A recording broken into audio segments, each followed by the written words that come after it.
Hello, and welcome to this week's episode of the Happy Musicians Podcast, where it's not about getting the gig, it's about enjoying the gig. I'm your host, Tanner Guss, and I'm joined this week by Quiana Lynell. Quiana is a fantastic vocalist in person.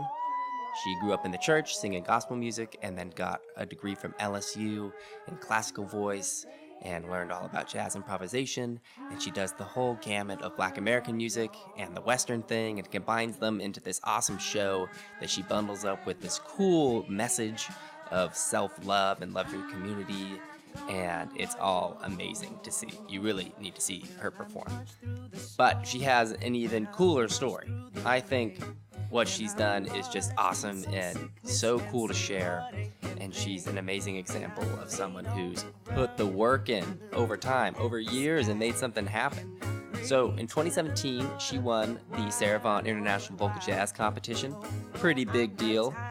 Really awesome. It got her a record deal with Concord Records, and she's working with Terrence Blanchard personally as a mentor and sprouting and emerging onto the international touring jazz scene, and it's so cool. But in 2007, she had just graduated. She had 2 kids. She was doing the single mom thing, getting out of a toxic relationship, working at AT&T, and she's gone through the whole process of getting her first gigs and then transitioning into only making money playing music, and now trying to get to a point where she's playing music she really loves at an international level. And it would be easy for anyone to give up along that way. And she did it raising 2 kids. First person in her family to ever go to school and get through it. Just so many awesome things. No idea what my excuse is for not working hard. She's incredible. We touch on that whole story, and we also get into her process of self-acceptance, getting out of a toxic relationship, running, taking care of her health, managing being a mom and being a performer. It's all good stuff. It's truly a self-love sermon, and I hope you enjoy it. So that's all I got. Please help me welcome Quiana Lynell. All right, Quiana Lynell. Welcome to the Happy Musicians Podcast. I'm happy to be here. This is quite exciting. You are someone who you claim to just love in all its forms, and it's something you share about, and positivity and growth and all of this is just such a part of you. And you always share at your concerts that you have 3 little pieces of the love pie that you're sharing. Mm-hmm. Love for yourself, your community, and romantic love. Mm-hmm. And romantic love might be good for my ratings, but I think for the purpose of the show, we could focus on the first 2, and maybe specifically right now, love for yourself. Because A Little Love, your debut album that just came out, is you've talked about it as kind of a journey of learning to accept yourself again. Mm-hmm. And I'd love to get into that more. And maybe you could talk about where you were at before and set the stage for your transition and what you did to get out of that and learn to love yourself again. Oh, Tanner. Okay. All right. So, I truly believe that everything that we do starts with how we view ourselves, and how we treat ourselves. And my life definitely started changing when I began to value myself in a different way. Let's see if we go back. This album is just my first international debut or national debut, but I feel like my first little EP that I did in 2015, which was entitled Loving Me, was really the first step into, all right, I'm really trying to do this. I really believe in myself, and here we go. How I got to the point where I believe, I just got tired of drowning in misery. I just looked up one day and was like, this can't be what life is. This can't be. I refuse. Actually, it is the reality for a lot of people to wake up and be miserable in their marriage, at work, in their family.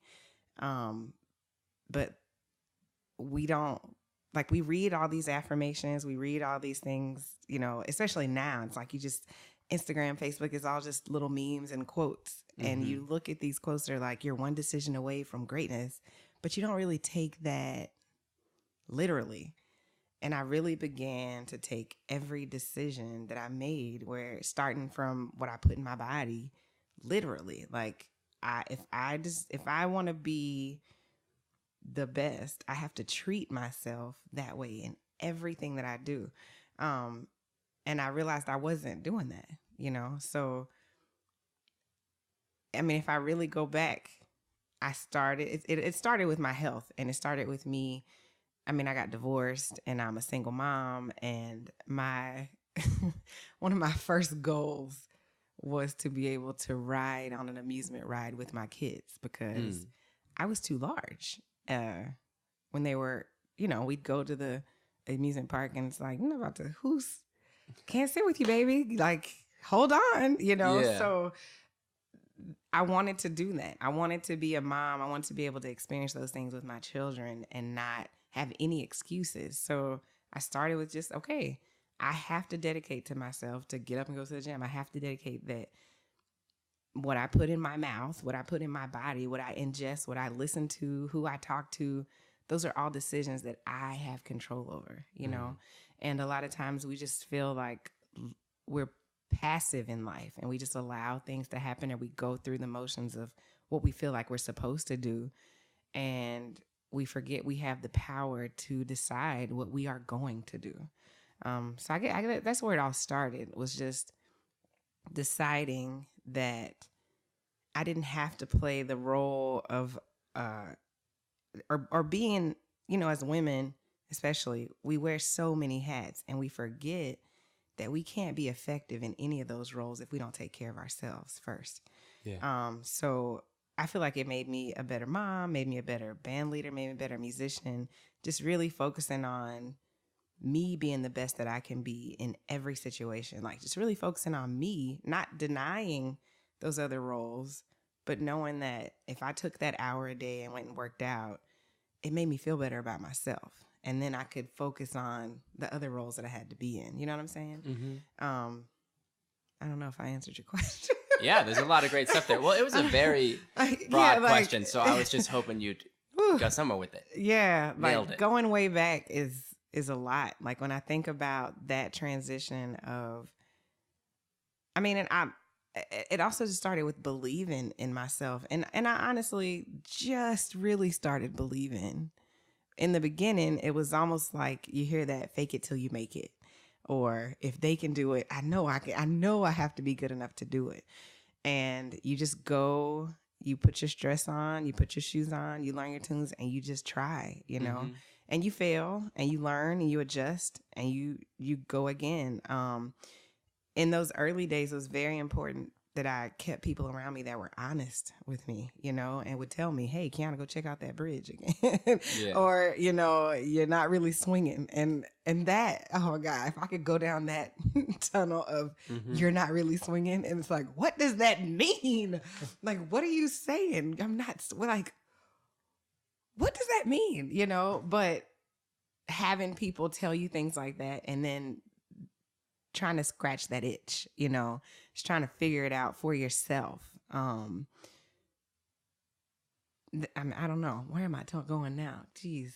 I keep going all over the place. Yeah. It's so much. Well, you got so much to share. One thing I'm curious about, I think it's awesome that your career is really taking off right now, and you're doing it, like as you said, as a single mom, and you have this important role to raise these tiny humans and bring them up in the world. And do you think that you've had to learn how to put your own needs and focus on what you need to do as an individual in addition to focusing on your kids? Like, I think you've talked about how you maybe have lost sight of yourself in your pursuit of taking care of your children. Yes. So that's a struggle that I really struggled with in the beginning when I first started traveling a lot.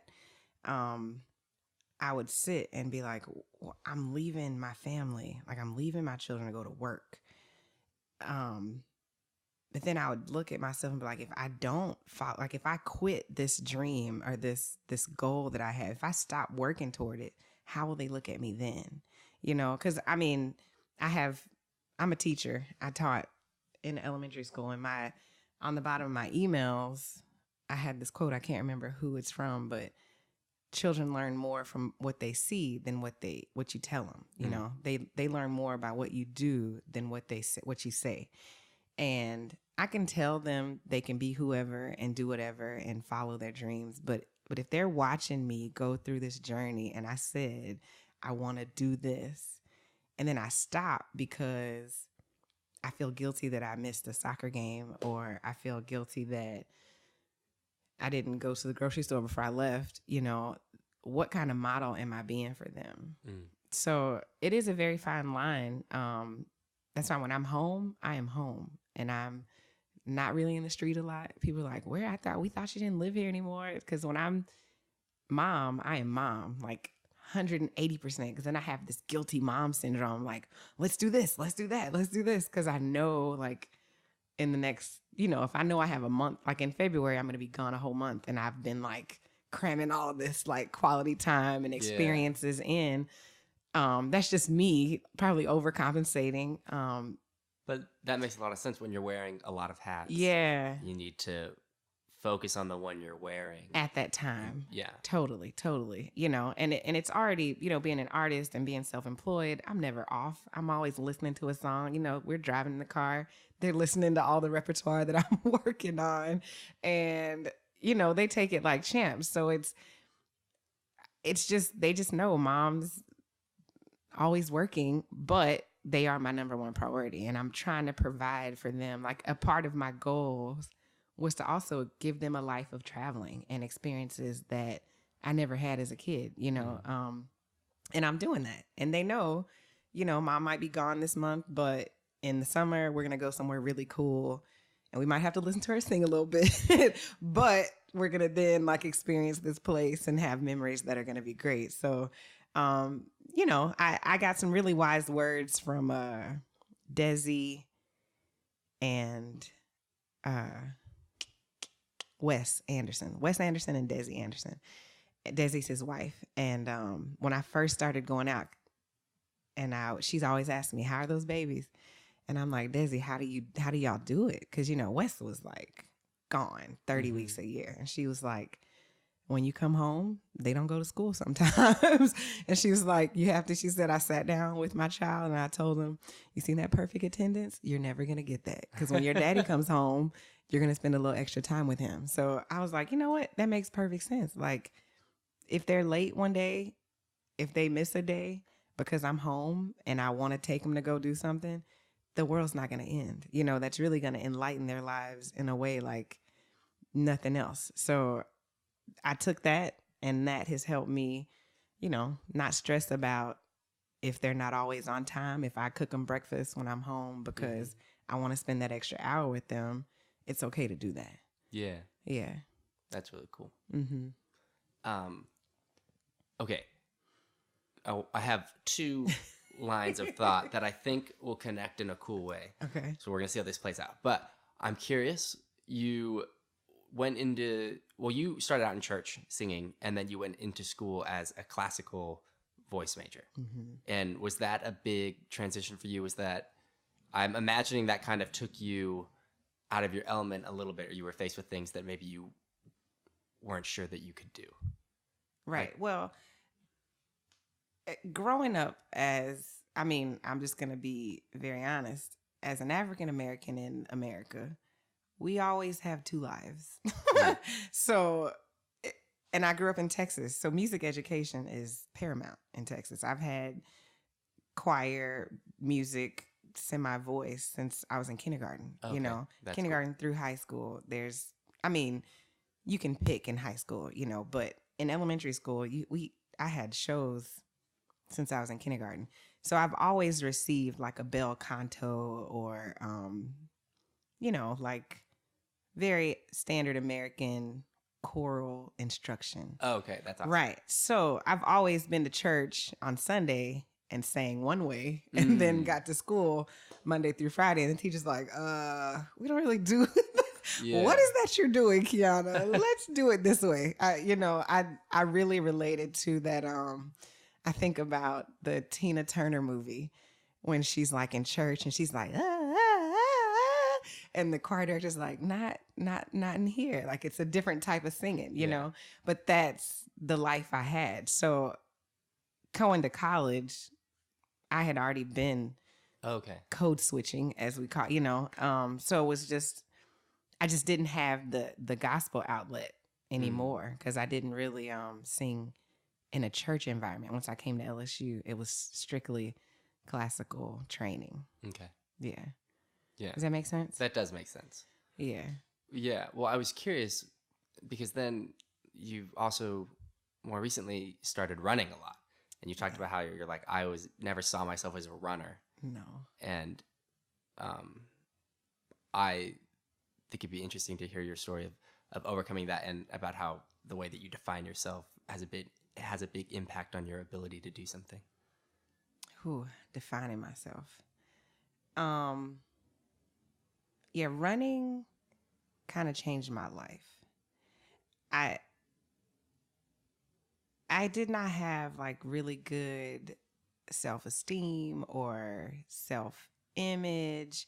You know, the reason that I didn't pursue classical singing was because I was just too weak to take the nose. You know, I remember trying out for roles in operas, and those no's hurt me like way more than I feel like they hurt other people. I just didn't have the confidence of like, you know, everybody's like, it takes 100 no's to get that one yes, and you have to be resilient. I didn't really have anybody telling me that back then. I just took everything as I just wasn't good enough, you know? So when I started running, the first time I ran like 6 miles, and now this was like a slow little jog, but I just felt so powerful. Like, and what I would do back then is I would leave my house and like run on country roads and like highways. So I'm on the side of the road just running, and I'd have to get home. Like I would leave and I'd have to get, like, that was my goal. I just have to get home. And I just didn't want to stop. Like, just don't stop. Just don't stop. Keep going. And I read a lot about running and how after you get those first couple miles in, it's just all mental. And that's what created the strength for me to even endure the stuff that I'm going through now, is because I know if I can take my pound self and run, I mean, I did a half marathon, then I could do whatever. Like, I mean, I ran for 3 hours. Like, who does that? Like, who does that? So if I can run and not stop, then I can sit in a meeting. I can hear somebody tell me no. I could, like, this 12 minutes will pass, you know, just be strong enough to not stop. And that's that like set the foundation for everything that I'm doing. Yeah. It's crazy. And then I hurt my knee. I can't even run anymore. Like, seriously. I used to do the Crescent City Classic every year. That was like my thing when I first started running. Yeah. I mean, taking time for yourself, you have to. You have to. Like, I talk to my friends, anybody that's a new mom, put those children to bed. Like, that was the best advice my cousin gave me. I used to babysit when I was in college. And my one family member that's here in Louisiana had 2 little boys, and her kids would be in the bed at 7:30. And it's bright, like in the summertime, it's daytime. And I'm like, what are you doing? She's like, you have to have time for you, you know, because if you don't, people will take all of you if you let them, you know, but you have to set those boundaries. And, you know, she was like, for your marriage too, you know, you have to, you know, make time for your spouse. And that was like, okay, I get it. So I put my kids to bed, but I still didn't take time for me. Yeah. You know, you got to take time for yourself. You can't lose who you are and lose focus of what you want just because you're connected to other people. That makes a whole lot of sense. Yeah. Yeah. That's really cool. And so now that you aren't really able to run anymore, do you still keep up on exercising? Oh, I work out. Yeah. I'm in the gym 4 or 5 times a week. Yeah. And I still run a little bit. I might run like a mile and a half. Mm-hmm. No more than 3. But I'm on the elliptical. I'll run like that. I just can't take the high impact of the concrete anymore. Mm-hmm. Yeah. That's why I don't run. I know. Then the more I research, exactly. The more I research as I was running, I was like, wow, people who run really aren't, they have horrible knees. Like, it's really not good for your body. But it's something, again, like the strength that I felt, I mean, you'd be tired. When I did that half marathon, I was like, why did I, what?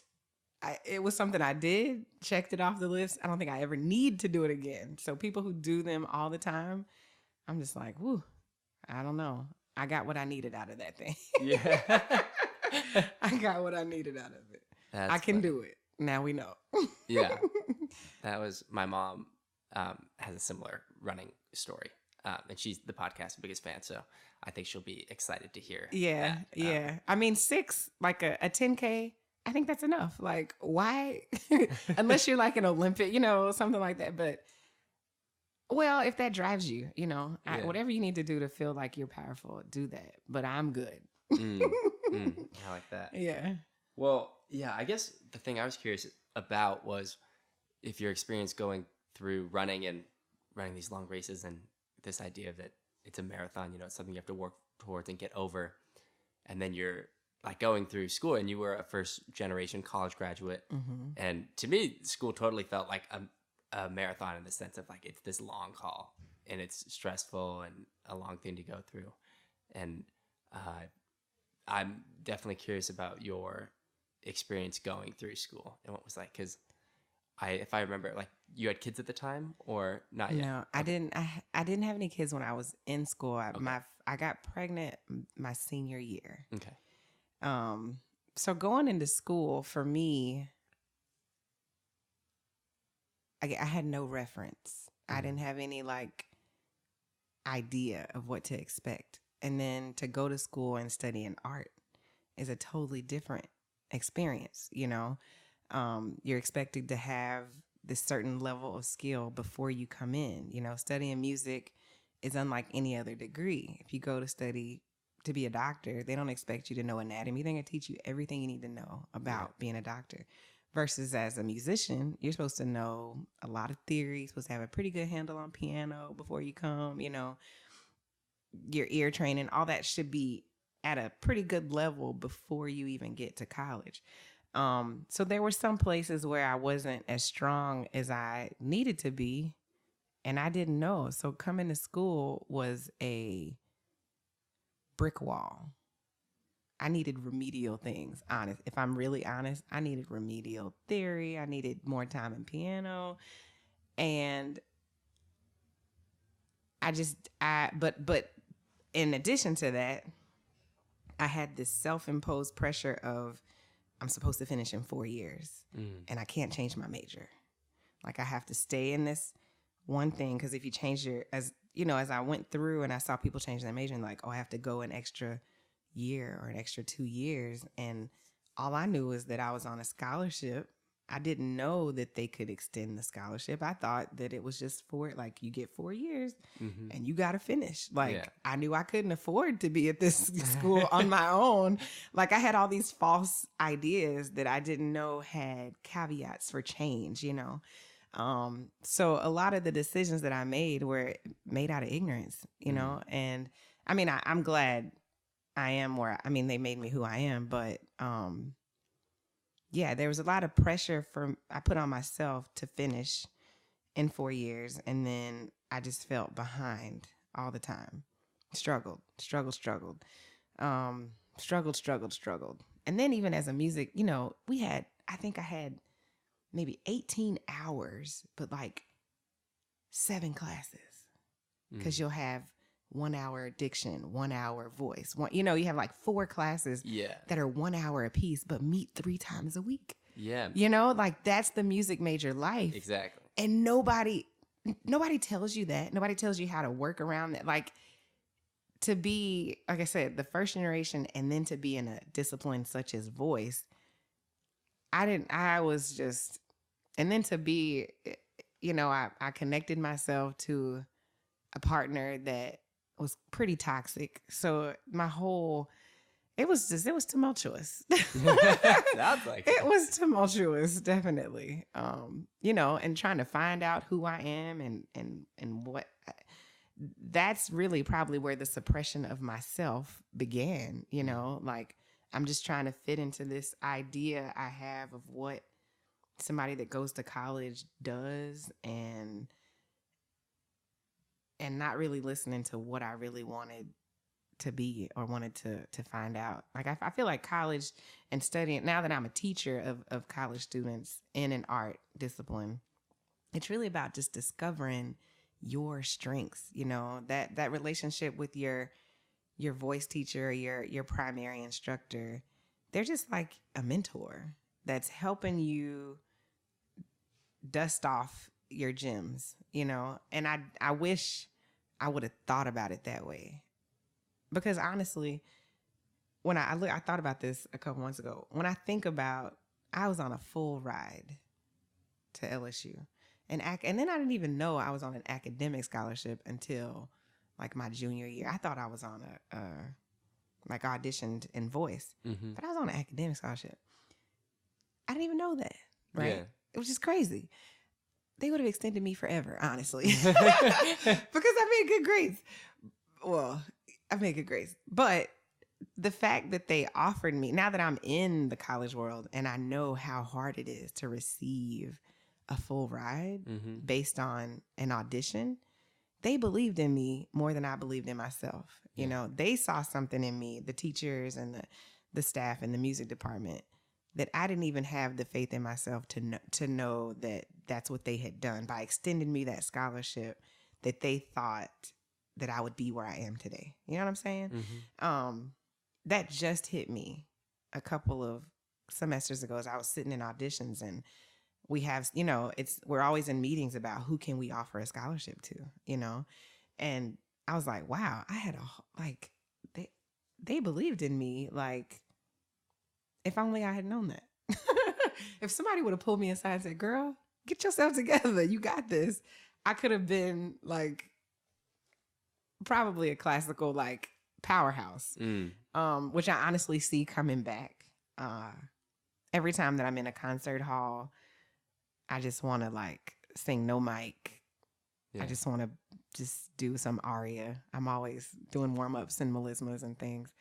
So I know that's going to come back into my circle. But yeah, college was...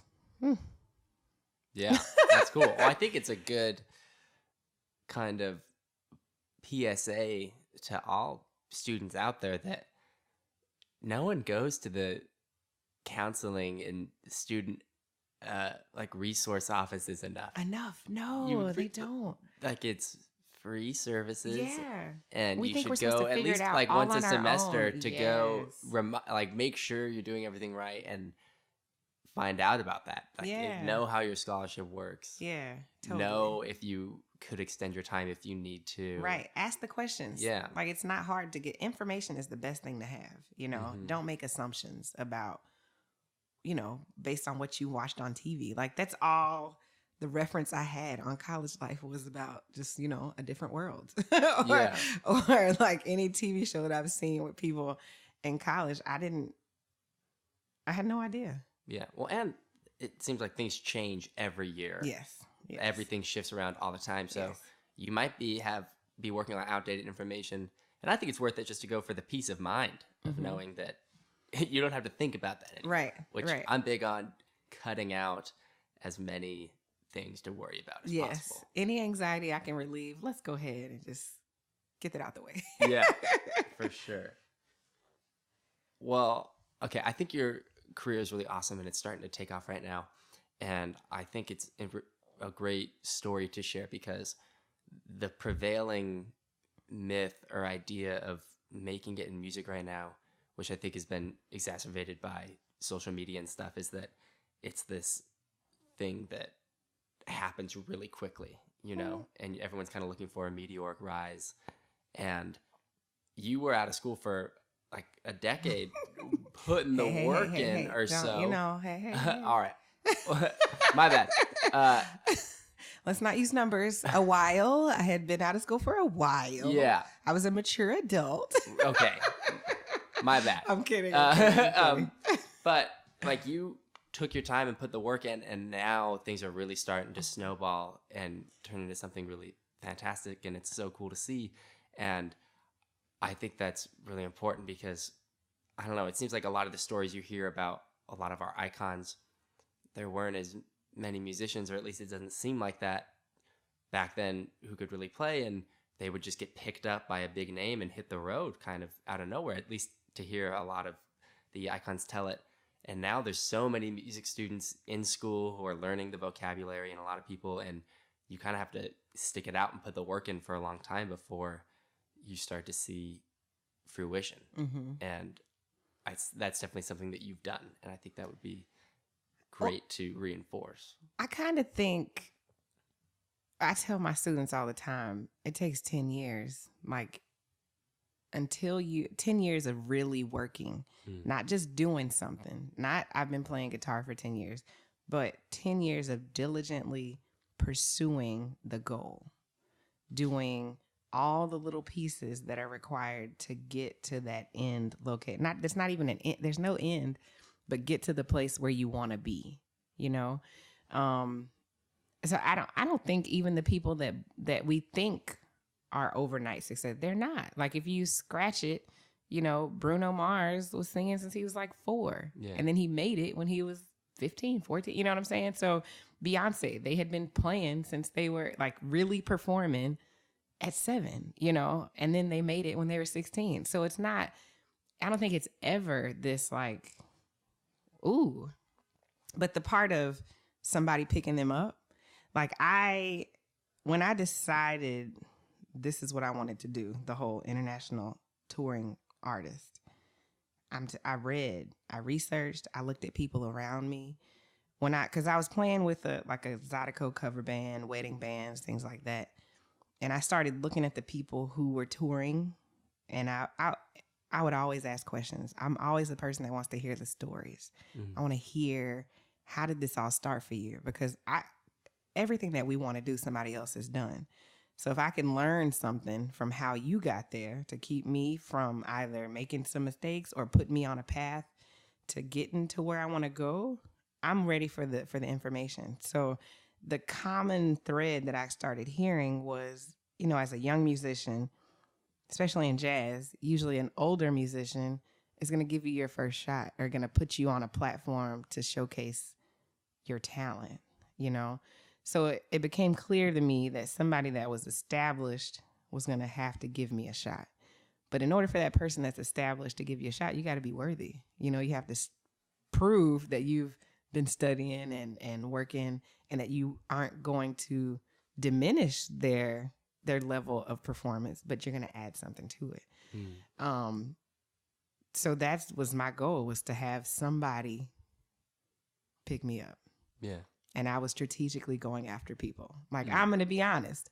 I would go try to sit in with Delphio because I was like, Delphio could put me on.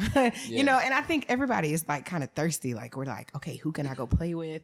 You know, but we have to be humble enough that when they don't put you on, but they give you those words of you should do this and go listen to this, you can't just be like, oh, they just don't like me, or, oh, they just this.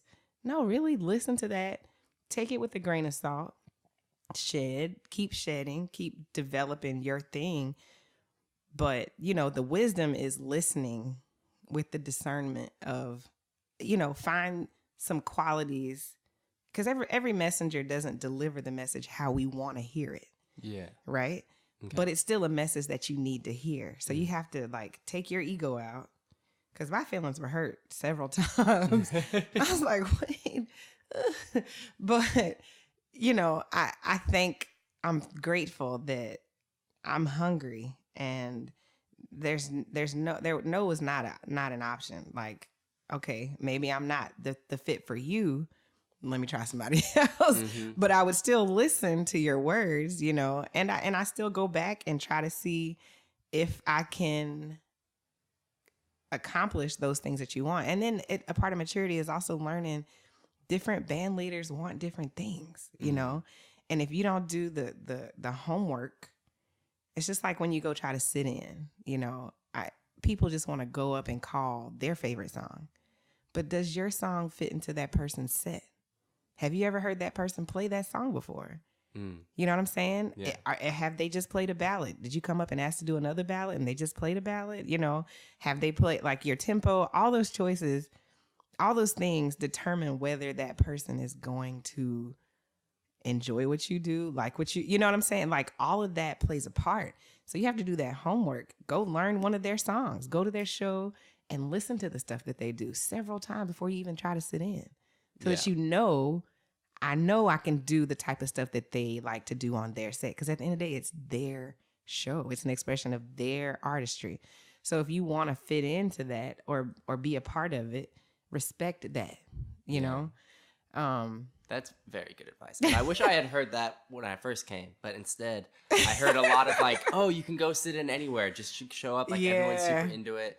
So I felt a lot of pressure of like, oh, everyone's just down, just walking up. To come sit in. So I would do that. And there were several times where it felt really weird. And I had to eventually realize, you just set out there, like, no, I need to go a few times, get to know them first. And then when they do call you up, do their thing. Yeah. Don't try to be thing. Right. It's not about you. It's about you being able to fit into them, you know? And that's a hard line. But like I said, I knew in the beginning, or the goal for me, I felt like my trajectory was that, I mean, I really want to sing with a big band. Or, you know, in jazz, a lot of times, especially here in New Orleans, in the traditional jazz form, you know, the vocalist may not sing the whole set. The bands will play, and then the vocalist comes up for like 4 or 5 songs, and then the band takes the set out. Like, you know, that's how Jermaine does it. George and Gerald French, like Shannon Powell. That's how they do. That's the traditional New Orleans vibe. So I had to, you know, learn some new songs and try to fit in. And then it's so hard because as a vocalist, and in this city, people call who they know. You know, they're comfortable, they're cousins, they're related, you know. So it's like, how do I get them to call me? And at a certain point, I was like, you know what? I'm going to start calling them. You know, I'm going to try to get the gigs. I know enough songs now. I can hopefully I can count these songs off. You know, I had the best advice, Roderick Paulin, he calls me Kiki. No, he says key, just count your song off, know what key you're singing in. Count your song off and know what key you're singing in. He's like, you'll be ahead of 80% of the vocalists. And I was like, all right, I know my keys. I know how to count my song off. I know where I want it. And, you know, I started hiring the people that I wanted to play with. And then the dynamic totally shifts, you know, because they have to fit into what I want to do. You know, I don't know how we got on that. Yeah. Well, I think it's really cool. And a lot of what you're talking about goes right along with something that Jameson Ross said, who's on A Little Love and was on the podcast several weeks back. But he talked about how important it is to know what you want. And it sounds like you gave that a lot of thought. And it also sounds like you have a very concrete definition of what that is. And you've researched what it looks like. Very specifically. Recently. Okay. In the beginning, I didn't know. I was trying to fit in this mold of. I'm going to go back. At the end of the day, I'm a business. And I am a little less emotional than a lot of people you will meet. Yes, I'm a creative. Yes, I love to create. I'm an artist. However, I have a mortgage to pay. And I say that to say that in the beginning, I was modeling what I wanted off of what I was seeing as successful. You know, if this is how, am I supposed to have a horn player up here next to me? Is that what people want to book me? Let me do that. You know, if I'm only supposed to if I only am supposed to perform in the beginning, am I only supposed to perform the quote unquote pop jazz to get booked in these clubs? Let me get a big old book of pop jazz songs, you know. I figured that stuff out in order to get in the room. Yeah. You know, I tell people all the time, if you don't know the rules, you can't play the game. So you have to do your research and learn what people want, learn what the bookers want, get in the room, play the game. Then you can start doing trick plays, you know, because if you can't get in the room, if they don't want to book you, figure out why. Yeah. And it doesn't take away from your artistry to do a little something different sometime, you know.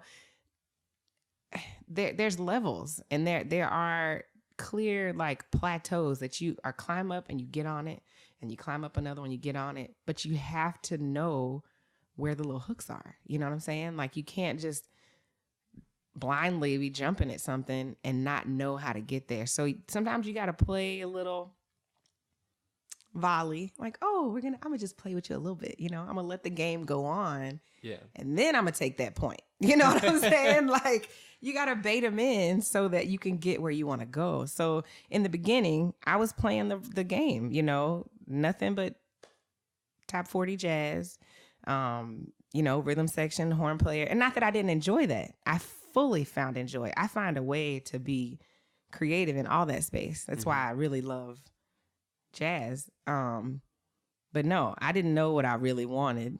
I knew what I needed, and that was a check. Because the goal, again, was to be only making money with music. Okay. And, you know, that was a part of my goal. You know, I want to be an international touring artist, but I can't get there if I'm still working a 9-to-5, you know? So how do I get out of this job, making enough money performing, and then try to be an artist, or be an artist all at the same time? It's like all these little different things going on at once. It's complicated. Yeah. But going through the different stages of a career. Yeah. You know? But I think it's important because I think people who, I mean, there are different ways. You could call me a sellout for doing that. You'd say, oh, she's not being true to herself. However, those people who are super, super true to themselves and only doing what they want to do, how you feeding your family? You're going to, at some point in life, you're going to do something that you don't want to do. You're either going to go work a job that you don't want to do to pay for your art, or you're going to use your art to do something that may not be exactly what you want to do. Like, if you're a painter and you go paint faces on the weekend, is that what you really want to do? Maybe not. But does that contract of doing those birthday parties like pay for you to have that studio where you get to go Monday through Friday and paint? Yes. So is that selling out, or is that funding what you really want to do by doing something you don't? I mean, I feel like it's a give and a take. For sure. I guess, and then you got to paint some damn good faces. Yeah, you know? Right. Exactly. If you're doing the top 40 jazz or whatever, be great really, at it. Really well. Exactly. And that was, I've always wanted to be the best at whatever I do. You know, I wanted to have arrangements. It wasn't just, I've always gone into my shows as if they were shows, even if it was a gig. Like, if I have a 3-hour gig at the Roosevelt, we had sets, and I had songs that we were doing. We had arrangements that we were doing. And even going through that, I would have musicians that would be like, oh man, can't we just do some tunes? Like, why does it have to be, why do you want us reading charts? Because it's a show. Yeah. Like, I'm always given a show. I always think about what I want my audience to take away. I always think about what message I want to say. Like, that's been a part of me forever. So with this newfound sense of purpose and a clarity for what you're doing, like, how in depth have you gone in defining what your version of success is? Bro, that changes no, at the end of the day, That was an amazing flop right there. At the end of the day, the success to me is, did the mortgage get paid before the 15th? That like at the end of the day, because it's hard. Like people like, yes, I'm transcending, I'm making moves, you know, my career is moving forward. However, it's still the real same hustle, still the real grind. It's still like where the gigs at. Yeah. You know, so yeah, did the mortgage get paid before the 15th? Was there a late fee or not? That is the real win, you know. Everything else is pretty much in line. I'm loving the time I have to really listen to music, create music, spend with my family, traveling. There's stress. This whole traveling with the band is like stress like no other I have ever imagined. But it's not unbearable. I have learned why people don't make it. You know, I have learned why some people are comfortable being local or regional. There's just an added level of stress that you can't even describe until you go through it as a band leader on the road. Yeah. I don't know. I wasn't quite ready for it. So this is a new thing you're just trying to figure out. It is a new thing I'm still figuring out. Yeah. Yes. Well, it seems like as you go through a career, there's always just going to be new things that you have to. Yeah, at each level, there's just new, right. Growing there's still pains. Struggle. Exactly, exactly. There's always an adjustment of, oh, this is how we do things now. Oh, okay. The deposits go to the booking agency. Oh, all right. Okay, cool. You know, that's nice. That's oh, right. Okay. Yeah, just learning the new ways that things are done. And just, you know, adjusting and trying to get used to making the business work around all that. Yeah. Yeah. That's really cool. One other question I had for you was, I think a lot of us as musicians take maybe a more passive approach to audience engagement or influence, in that, like, what we're doing with our music, we want to have a positive impact, but we are maybe not as invested in exactly how we're going to do that. And at your shows, you take a very hands-on approach. Like, we're putting the love out there. We're getting on board. And I need you to grab it. Yeah, exactly. And let's talk about that, how much you try to share that message of love and interact and engage the audience and give them some kind of call to action through the performance. The way that my life changed when I started loving myself, like, I feel like I can't not share that information with people. I can't. Like, it's like the scarlet letter on my head. I feel like it's my purpose. Because I see it in so many people, like, especially women. I mean, I really resonate with women. I resonate with moms, wives. And to see a relationship or a woman struggling and dealing with things that she shouldn't be dealing with, you know, or just the self-love sermons come from being in bad relationships, because you only stay in bad relationships because you don't value yourself. You don't know that you deserve better, you know? And so that's really, I guess, where my love train comes from. Is just, life is there's somebody that wants to love you exactly how you need to be loved, and that will take the love that you give out perfectly, and it will be great, you know. But we settle, or we don't really believe that that person is there, or that it could be so easy when it can. You know, we're surrounded by so much drama and stress that we start to think that's normal. You know, when I worked at AT&T, and this is a room full of, 300 women in a call center. And I would sit there, and one would be talking about how her husband gambles, and one would talk about how her husband stays out all night and won't be talking about how her husband does drugs. And everybody had this story, and it was like, oh, I guess everybody has to deal with something. Yeah. Like, oh, this is just normal. We just have to deal with some foolishness. But that's not like, and I'm not trying to be the leave your husband person. That's not what I'm saying. I just know that there's better for all of us. There is peace. There is real, genuine love and happiness available if you just are diligent and like just a little more, have a little more discernment. Really watch people's actions and not listen to words, And again, like I tell people all the time, I'm not emotional. Not anymore. I don't make emotional decisions. I'm very factual.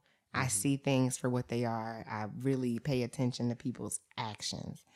And if you do that, when somebody means good for you or not. You know when you're important to somebody and when you're not.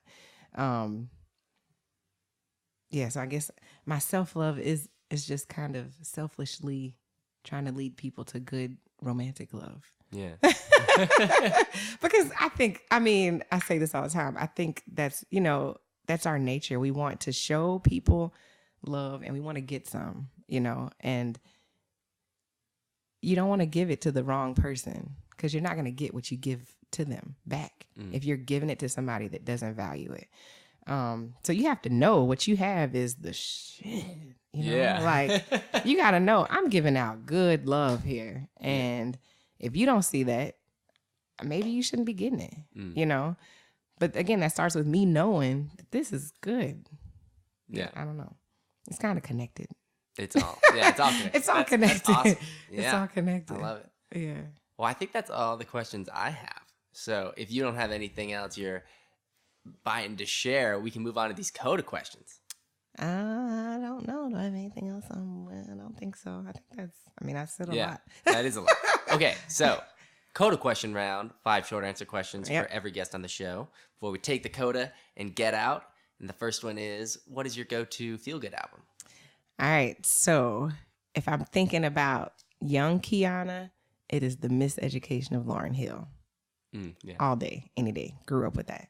If I'm thinking about Quiana now, it's Nancy Wilson and Cannonball Adderley. Like that record, it's like favorite. Awesome. Favorite, right. Okay. What is some advice about happiness that you've received that has really impacted you that you'd like to share?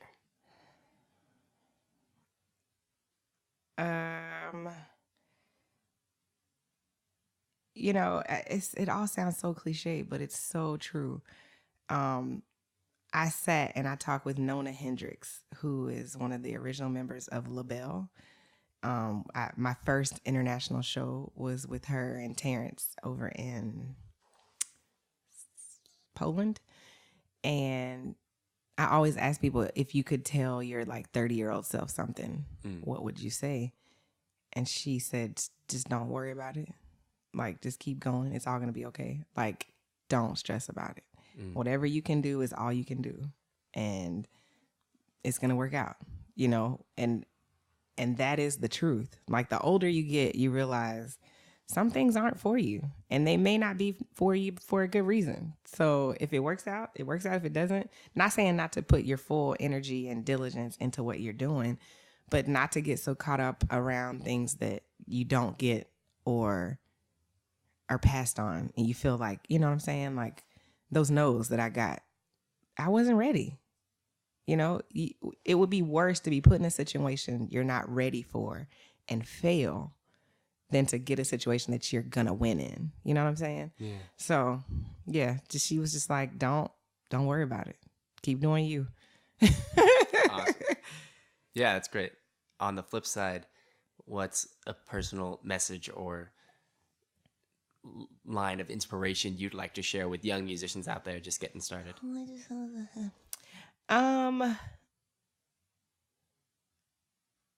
Learn as much as you can from all genres. And don't feel like it's going to change your style or influence it is going to influence you. It is going to change you. It's going to help you grow. Like, the whole thing about being an artist is you put all this information in, and then you have more tools to play with, you know, because we only have access to what we're surrounded by. And it's like how traveling changes you, you know, because you now have reference to see how other people live, things they have to go through. So when you put all these different kinds of music in, play with all different kinds of musicians, play on different people's bandstands, you learn how to be a band leader. You learn compassion. You know, you learn when you watch other people lead, when you're under the direction of many different people, and you realize how it feels to be treated so many different ways, it influences how you treat people. The same thing with the music. You know, when you learn how to swing Latin, learn how to swing with the Cuban, learn how to swing African, like, it's going to influence you in ways that you don't even see it coming out, but it's just a part of your growth. So just study, delve in, learn as much as you can. Awesome. Yeah. I love it. Who's a musician in your life who you think is living a healthy, happy, and fulfilling life?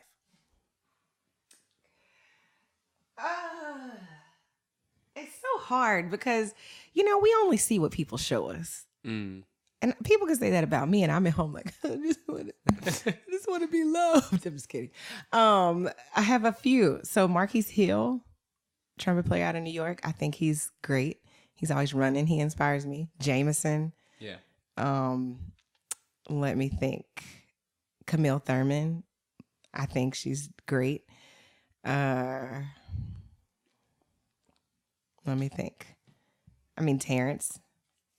Family. People who value, like, if I can't, and this is another lesson I learned from an older musician. If I can't hang out with you, I really don't want to be on the bandstand with you. Yeah. Because it's all communicative, you know, our energies, all of that affect how we create together.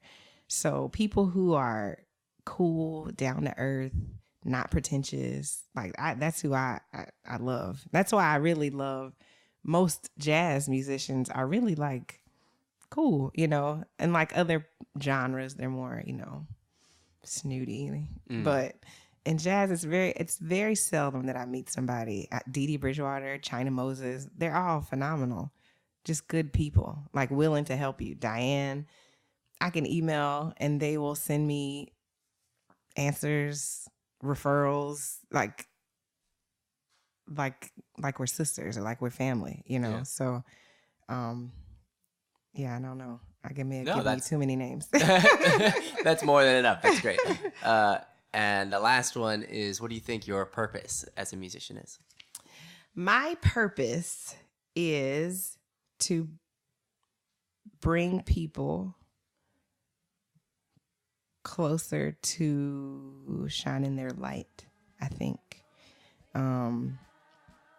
I think my job is to help people realize or revisit a dream that they may have had, you know, or a goal that they may have had, and to really live in happiness and love, like with one choice at a time, every day, just choosing me and happiness and running from anything that's not that.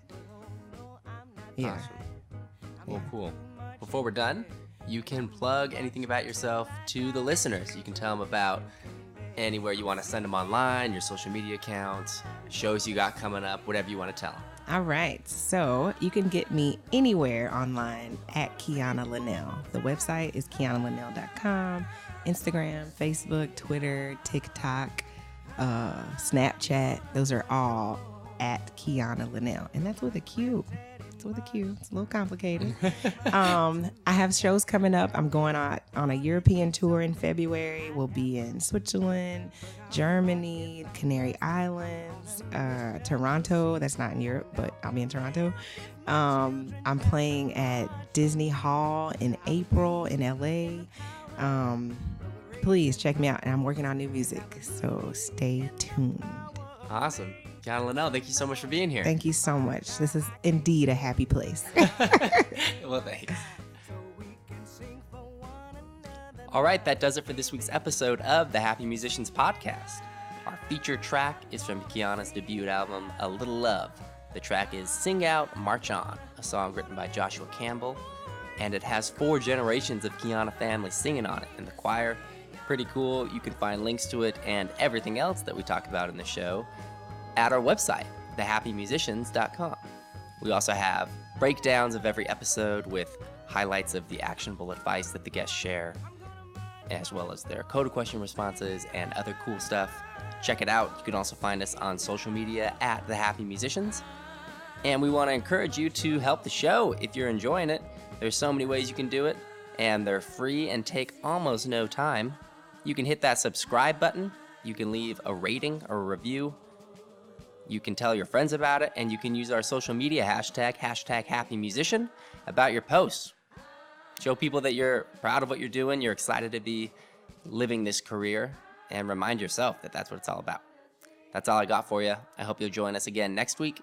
Thank you so much for your time and your attention, and stay happy.